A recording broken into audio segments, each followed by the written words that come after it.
Greetings and salutations, viewers. I'm StarPrincessHLC, and welcome back to Cupid. When I last left off, we were dealing with this girl who is now nicknamed Rosa, thanks to this lovely gentleman and little girl. Apparently I guess her mommy might be a voice in her head, and is telling her to do things, and is basically telling her to stay away from people entirely, and she stabbed her eye out for some reason. And she was getting food from this nice place, and then, you know, there were a bunch of asshole aristocratic women who were being abusive. So now we are here where she's actually being invited to watch the little girl play some music. Isn't that nice? Thank you, sire. As she said last time, let's start. Rosa's coming, yay! Now this is my first public performance, Rosa. I am a bit nervous. You look angry, little Catherine, just saying. Catherine scratched her head. What will I do if I make a mistake? Papa will be very upset. He will take a ruler and slap me with it like they did in the olden days. Or worse, he might kill me. Or maybe, you know, put me in an arranged marriage. You never know with these things. The Marquis knelt down in front of Catherine and rubbed her shoulders fondly. You won't make a mistake, ma chérie. I should do a better voice for him, but I can't think of a good voice, so... As long as you put your heart into the keys. Play to touch the audience, and any mistake won't matter. My crappy French accent, you like it? Do you understand? Catherine stared at the Marquis. Not really. The man chuckled. You will someday. Just play your first song with me in your mind, will you? That sounds a little creepy, just saying. I'm sure he meant it as a friendly gesture, but it did come off as a little creepy.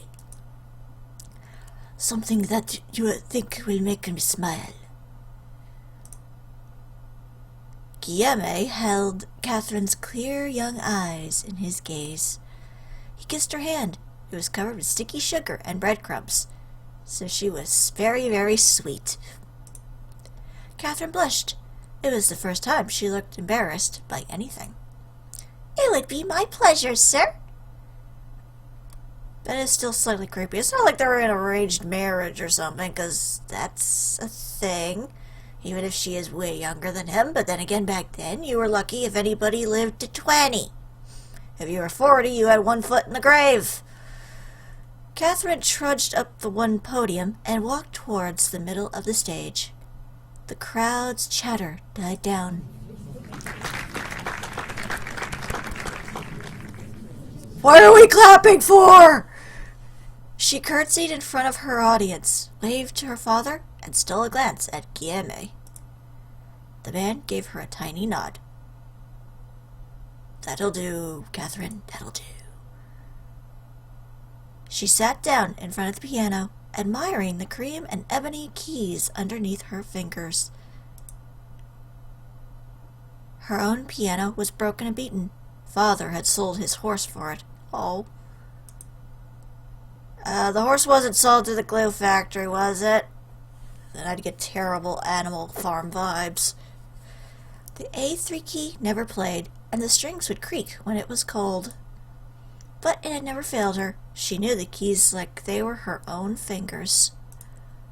She whispered to the new piano softly, as if coaxing a beautiful, untamed animal. Yogo piano, you gonna play nice for the nice people who are mean to my friend? Yeah, Yogo piano. Let's be friends, okay? She saw Rosa at the far end of the podium, watching her diligently. Probably giving her a thumbs up like, you can do it. I believe in you even though I've only met you a little bit and you defended me from creeps. There was a renewed vigor in her blood. She could hear the keys calling out to her. Help me! A song that would make him smile. She placed her fingers on the keys. Help me! She began to play. Oh God, why? I wish I knew how to play the piano, but I don't have the patience to learn at this point. Not the time either. But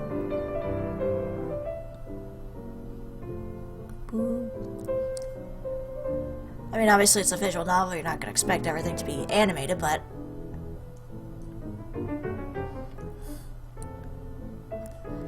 hopefully this isn't like a copyright issue, but still very pretty. Although I will admit, it doesn't look like she's sitting on that chair. It looks like she's kind of leaning on the arms of the chair.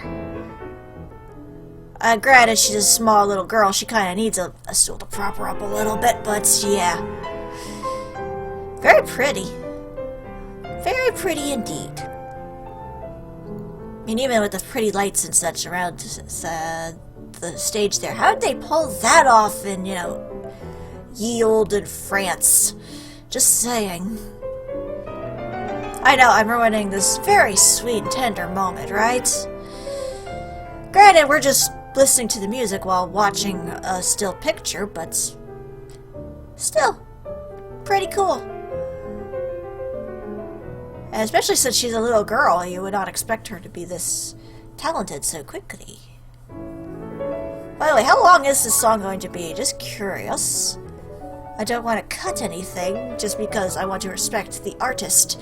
But at the same time, it's almost like I don't know if I should be letting people listen to this all the way through. But, oh well.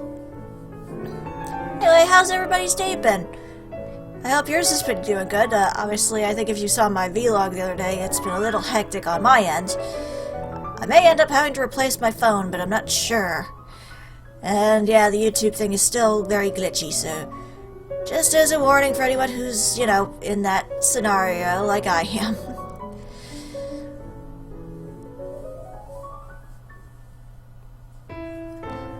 Also, the cat is still sick, just for you to know. The cat's still sick. So, we'll probably be bringing her in again. But yeah, that's my life in a nutshell. Hope yours is doing good. Did everyone have a nice Easter? Oh, there's the garage door. There's the garage door. Someone's taking out, either taking out or putting in a car. Don't know. Don't know who. Seriously, this is going on fairly long. Is there a possibility I can skip this? Boy, it's really swelling, isn't it? Wow. Whew. You go, girl.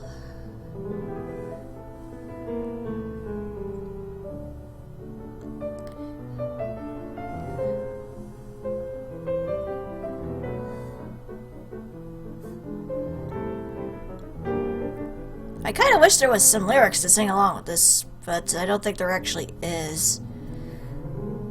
Is this actually how it is when you're like going to an orchestra or something? You go see a concert like this? I never know what to do with those concerts. I always feel like I should be clapping early, and I shouldn't, because it's like, oh, the song's not done yet. Can I clap yet? Can I clap yet? You're breaking up in various places, so it kind of seems at certain points like you're done. So can I clap yet? I'd also be a little worried I'd fall asleep.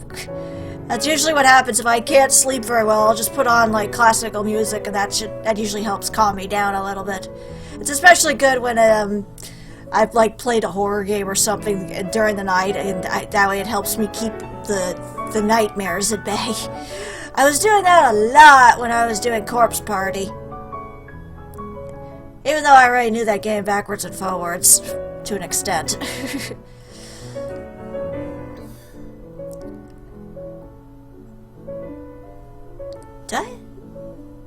What was that? I just heard a whoosh. I don't know where that came from. Was that the game, or was that from real life? I don't know. Because technically I am alone in here. I didn't bring patches in this time, but...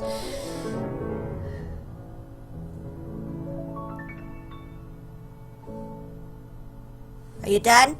Are you done? Can I clap now? Can I clap now? Can I clap? Can I?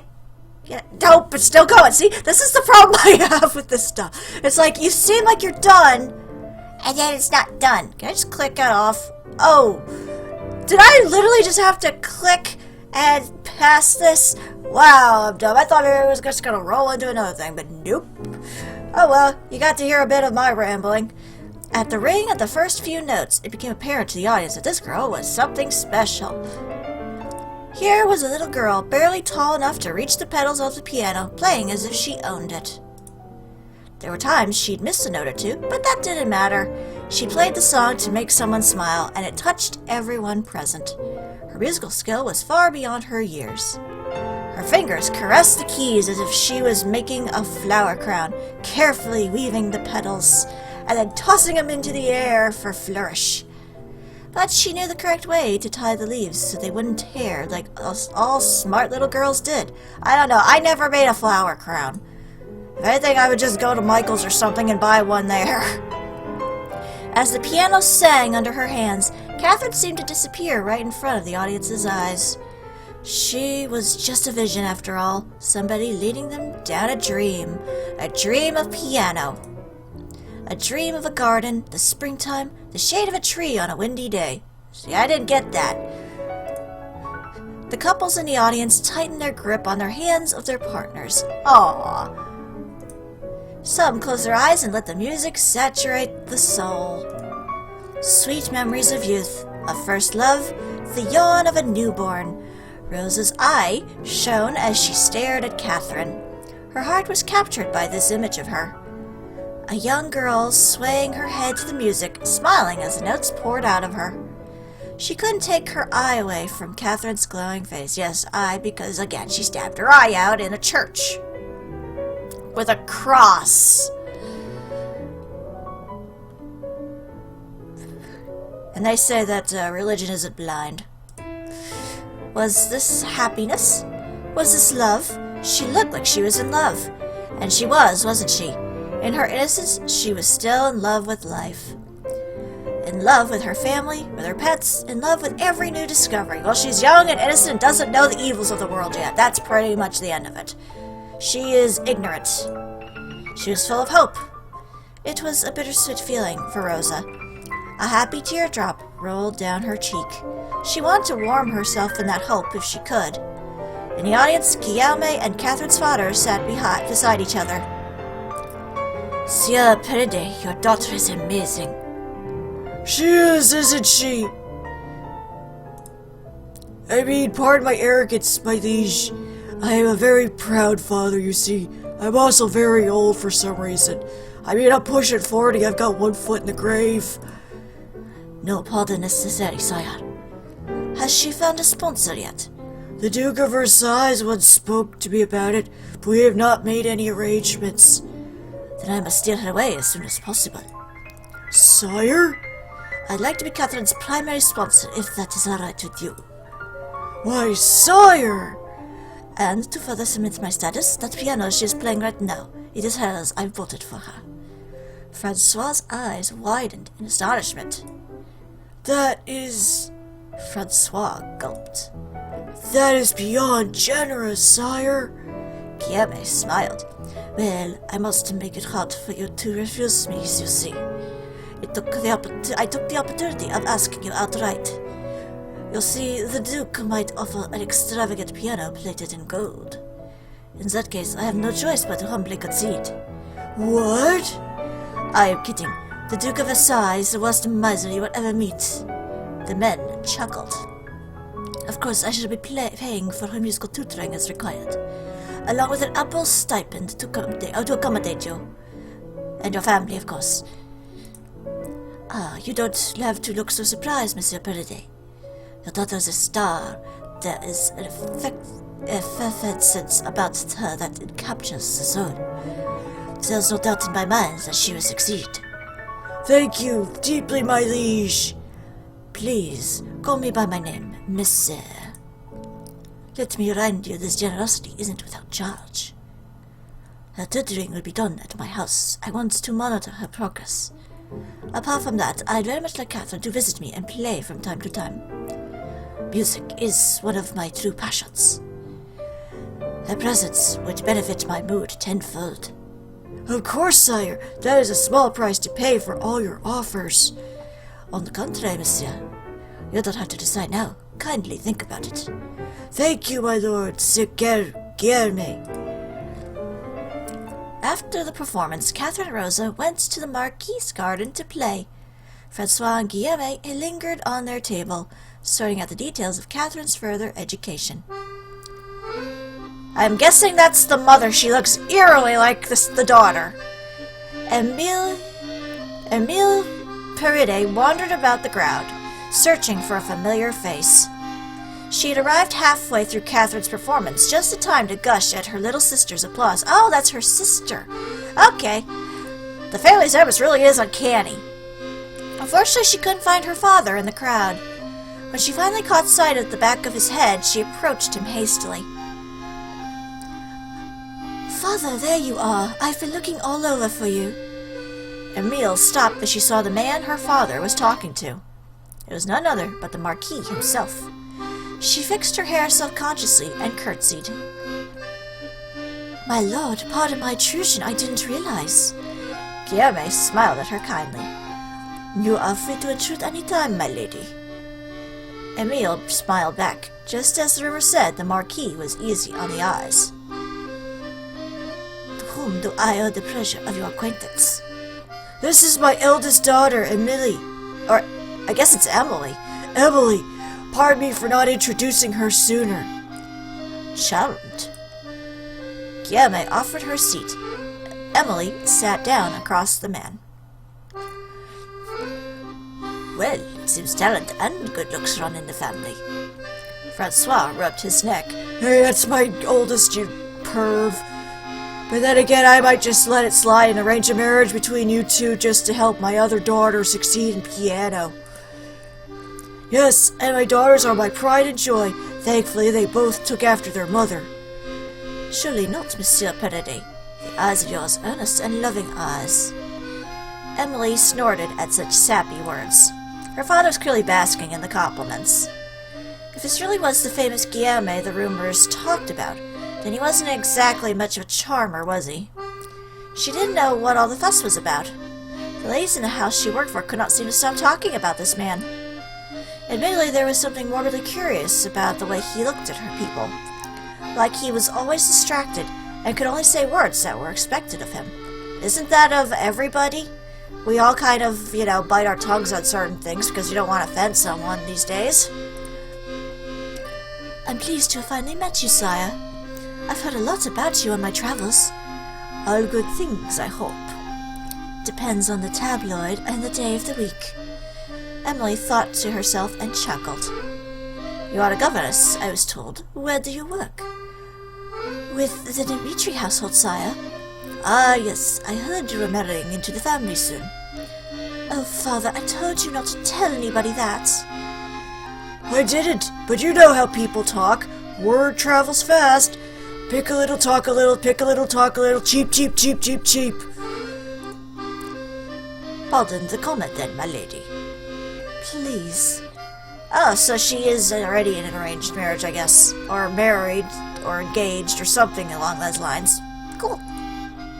Your betrothed is a lucky man, I'm sure. The conversation endured through the afternoon.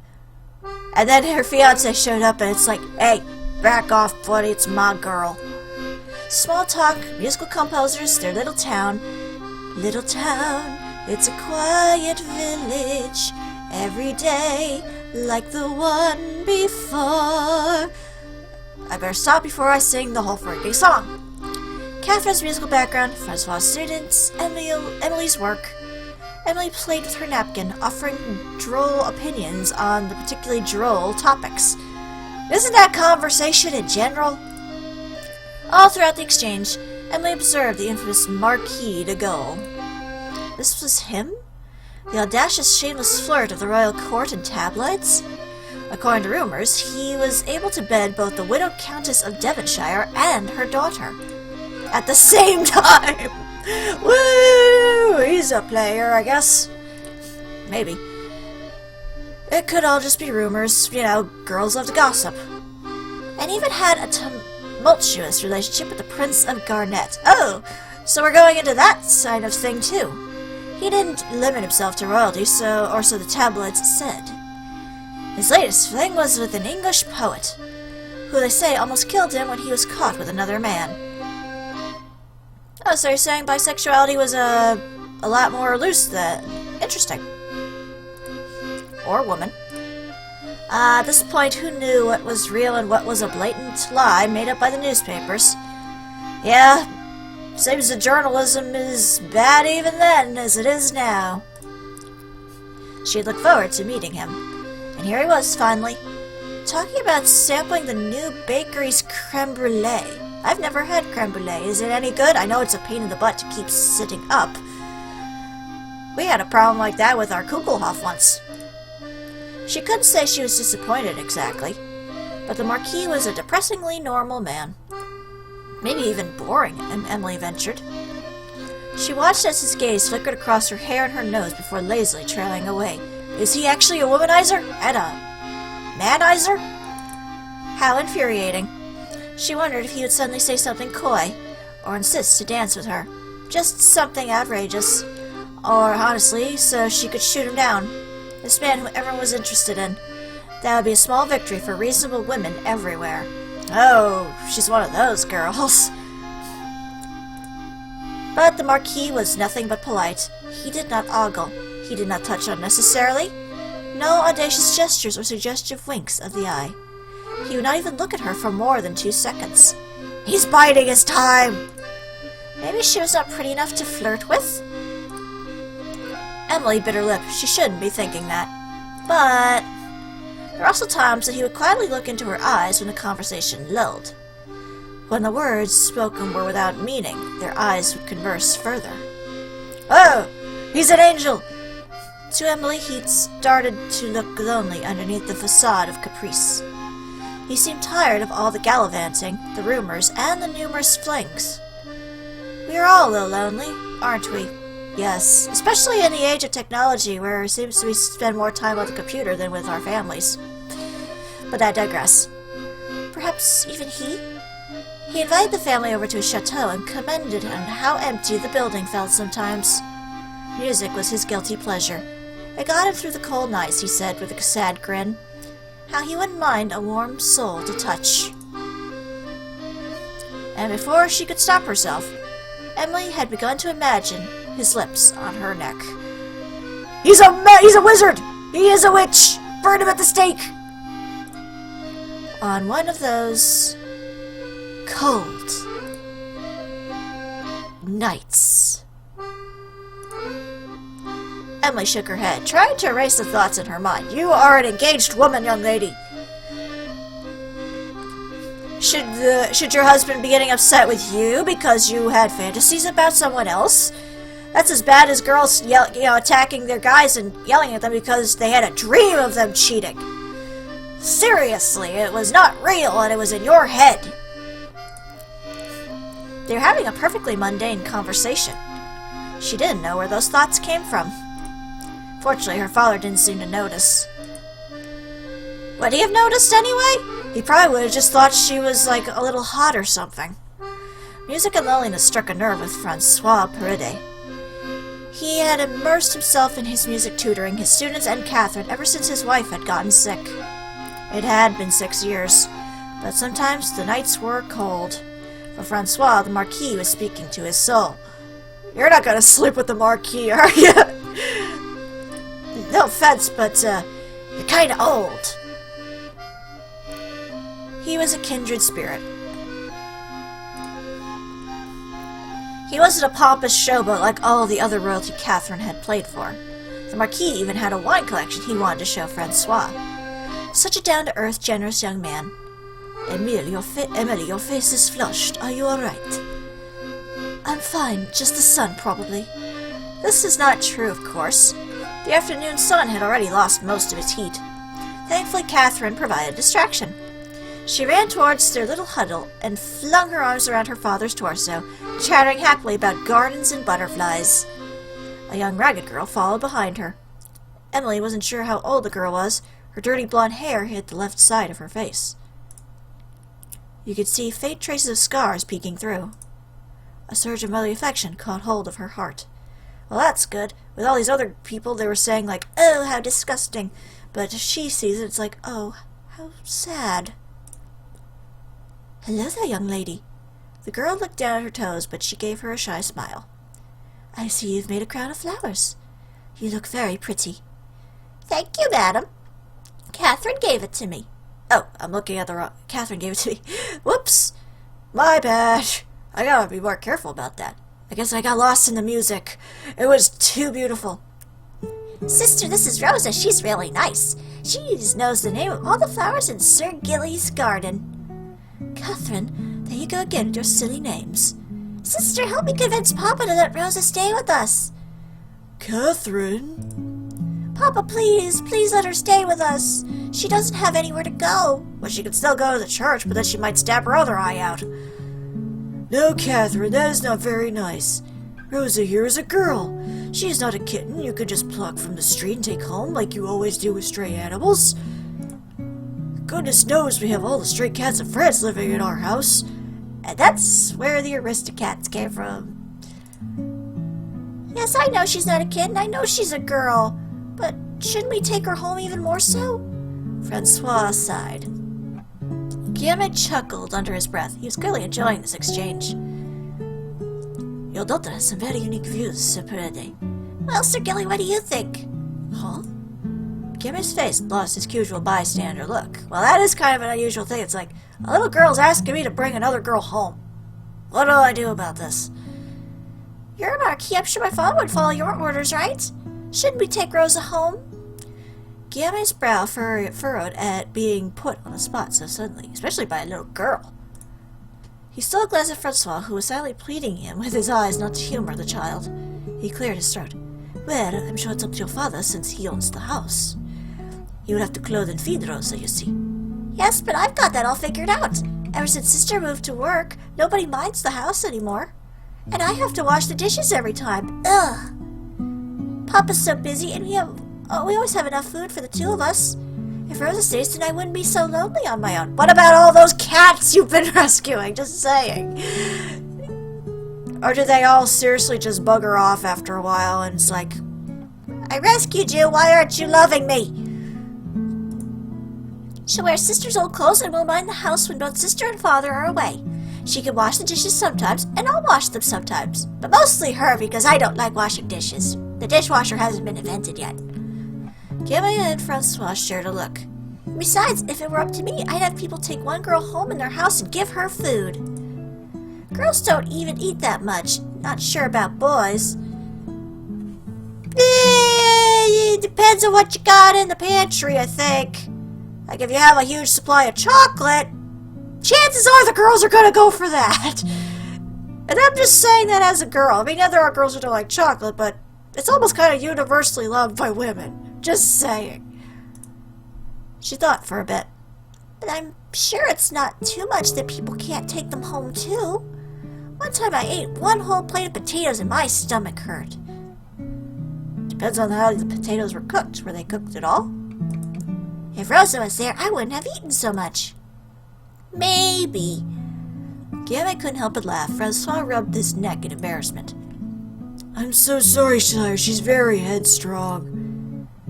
Father, I'm sure taking Rosa in wouldn't be much trouble for us financially, yes? My new work pays better. I'm sure we can adjust. Well, about that. Perhaps if Rosa works in my household, it wouldn't be much of a burden for your family, Sir Perede. Sir Gilly is great. You are truly a kind soul, sire. Not at all. I'm sure I need her help more than she needs mine. Isn't that right, Rosa? In that case, I would love to offer my home to Rosa, although I'm still worried that this is supposed to be more complicated, sire. What about her family or her friends? Are we violating any laws, perhaps? I am not even sure. As long as it is consensual, sire, the details can be smoothed out later. I don't have a mother. She lives in my head, I think. The girl was quiet the whole time. She was looking at her toes, or at Catherine. Rosa, do you have any family, relatives, or friends you stay with? No, sire. My mother died a long time ago. She still talks to me in my head, but she guides me always. So please don't be compelled to mind me. Yeah, My mom talks to me all the time. She tells me you're evil. At one point, she even told me to kill someone. No, don't go back to the streets, Rosa. It's September. It's going to be really cold soon. Sir Gilly will even give you work. Stay with us. But Catherine... Francois sighed in surrender. All right, she can stay for the night. Papa! Just for tonight, then we'll see if she wants to stay for longer. Catherine, you cannot hold people in their place just because you want them there. Do you understand? If Rosa wants to leave, she may leave. You cannot keep her like an object. Do not objectify her. Guillaume cleared his throat. That is sound advice, Separede. Yes, Papa, I understand. Rosa, please make yourself comfortable in our home. Thank you. Papa is the best. Catherine turned to Guillaume again. Sir Gilly, do you think if everyone with a house takes one person home, nobody would freeze in winter? You should make it into a law. They'll obey you because you're a marquis, and because you're tall, and because you're a handsome man that apparently womanizes everybody.